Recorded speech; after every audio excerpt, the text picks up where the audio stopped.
Aditi, and this is my 15112 term project. So this is an app called PharmaTreat, which is essentially a WebMD of sorts for medication, in that you can input your medication and get a lot of data out of it.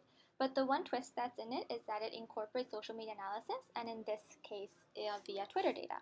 So there are two main modes to the app. There's the query mode and the Tweepybird mode. So the query mode is just a basic search engine, while the Tweepybird mode is a game. So if we look at Tweepybird, as we can see from the instructions of it, it's a lot like Flappy Bird, in that the objective of the game is to pass through as many pipes as possible.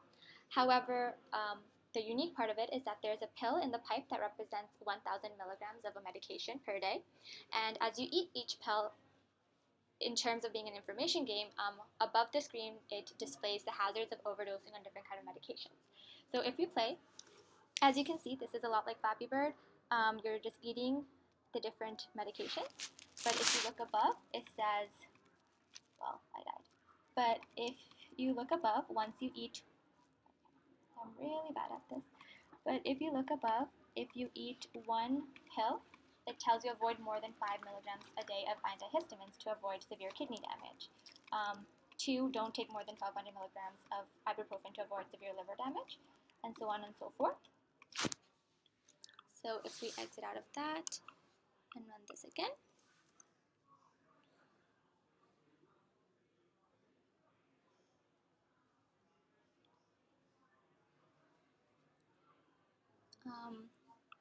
so now if we go into the database portion of it, which is query, so it asks you to enter your medication. So let's say we enter ibuprofen. So once you enter your medication, it essentially parses through all the tweets and it gives you a list of potential side effects. And another interesting thing that it does is that it tells you what's the best brand to buy. So obviously ibuprofen is a generic drug, but there are also a lot of brand names to it, like Motrin and Advil. And a lot of times it could be confusing to determine which one would be the best to buy. So what this feature does is that given a generic name, it gets a list of all the brand names of it. And then for each brand name, it takes the last 200 most relevant tweets and does a sentiment analysis of it using a naive Bayes theorem. And then based on whichever drug had the most positive tweets, it tells you which brand to buy. So in this case, Motrin had 32.25% positive tweets, so you should buy Motrin. There's also two different modes to it. One is visualize the social media response, and the other is more social media data. So if we visualize the social media response, what it does is that, give it a second, it creates a word cloud of, so using natural language processing, it gets a list of all the keywords of every single tweet from the last 2,000 tweets based on ibuprofen, and then it creates a word cloud of them based on the sentiment analysis. So like yellow words are more happier, while green words are more negative, etc., etc.